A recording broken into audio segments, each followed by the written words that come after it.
The first heat is kicking off with Sage Erickson and Alessa Quizon.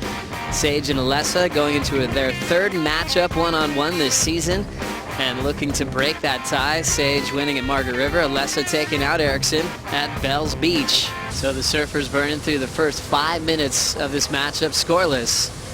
Controlling the start of the heat is the Hawaiian Alessa Quizon. Nice clean bottom turn. Clean carve to start, keeping a high line to just stretch this one out down the line. Quizon still searching for her second major. She'll look out the back. Sage still sitting quiet, so she'll attack the lip. Now looking to stall for the barrel. Nice and deep, and ends up going down.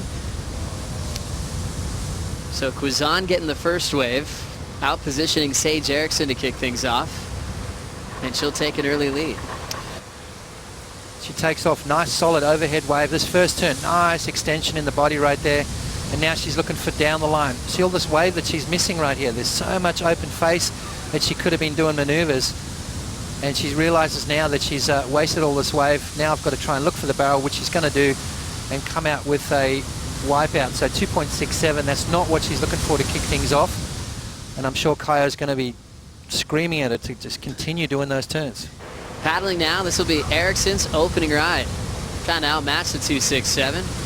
Gets down to the bottom, just trims it off the top, wave spitting behind her. Now jams it, nice and hard in the pocket, whips it off the lip one more time. Erickson steps off. Couple of big hooks, good timing to stretch that one out down the line, and we'll be getting a lead change. Definitely advantage Sage right there. You can see she just took her time. Waited for that wave to slow up a little bit and then managed a couple of beautiful turns. Yeah, you can't get too carried away with looking for the barrel. Here goes Alessa. Quizon wants it. She's looking to stall, putting both arms into the face, still out in front, and ends up getting clipped by the lip. Quizon 2.67 before, and looking for a nice hollow section to work with.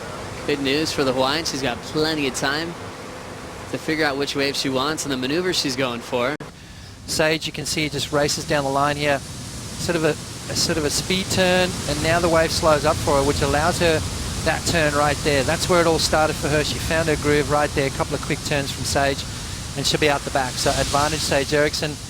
And Alessa, you can tell, looking for the barrel, standing a bit too much on the back foot, and that's what happens right there. So Quizon second, needs a 2.34 for the lead. Opening ride for Erickson is a 5.0, and Sage has first priority for the next set. Alessa's used to surfing against Coco, Malia, Carissa, and the whole crew. But let's get caught up here, Pot. Sage got a wave during the break. Yeah, what a wave it is too. Look how beautiful the conditions are right now. Nice, clean offshore winds. Just that board is just hooking in nicely for Sage. And I tell you what, that's just cruise mode right there.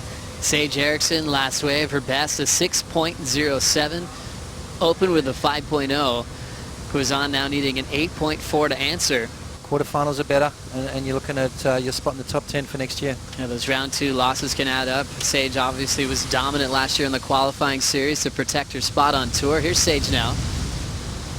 Looking for a big first turn, slaps it vert, and she's straight down. Quizon running out of time, and looks like Sage wants some more. Super casual to start, hammers it in the pocket, now waiting for the lift to hit, jams it off the top again. Erickson is going into another solid turn off the top, now into her fourth maneuver. Wow. Straight up vertical on a finish. There's her best wave right there, Joe. Quizon now needs something serious here to keep herself out of elimination. Under the lip hook. Only good for one move for the Hawaiian, 3:30 to go. Meanwhile, Erickson continues to heat up, a 7.67. She's throwing away her 5.0. That puts Alessa in a 2-possession game, needing 2 new waves, breaking down a 13.75 combination here. Wow, well, that's how quick things can change. 7.67 from Sage. A well-deserved score right now. Can Alessa Quizon get herself out of that combo? Here she goes. Watching a Quizon stall to take off, putting that arm just in the face to slow down. It's not enough to get barreled. She's going to try to stomp on the tail again. Searching for the barrel. Now she's going to have to go to turns. A big whip off the top and goes down on the inside corner. So tried to adjust on the tail end of the section, got one major off the top, but that barrel has been eluding her in this matchup. It was dead even, one apiece. This is Quizon's last effort. This angle's going to look good because it's going to look like she's in the barrel, but she's not. She was visible the entire wave there, so that's a straight line which is not going to be scored. And then basically one turn, which is where the points are going to come from, and then a wipeout. So 2.50. This is the front angle. This is what the judges are seeing right here. This is the camera angle from the tower. You can see how she's leaning on her back foot, and what it's doing is it's giving her extra speed. You've got to lean forward, take the pressure off the fins, and then drag your arm. That's going to slow you down a lot more effectively. Sage Erickson turning in her best start so far on the championship tour with a big quarterfinal start at Snapper Rocks. Everyone kept telling her, hey, that's the best you've done, but you could tell she wasn't satisfied even with that number. There's more hunger, more fight in the Californian style and approach, and she'll close this one out, leaving Quizon comboed at the end of the heat. Round 2, heat number 1 goes to Sage with a 13.74 total, and she'll be reseeded in round 3.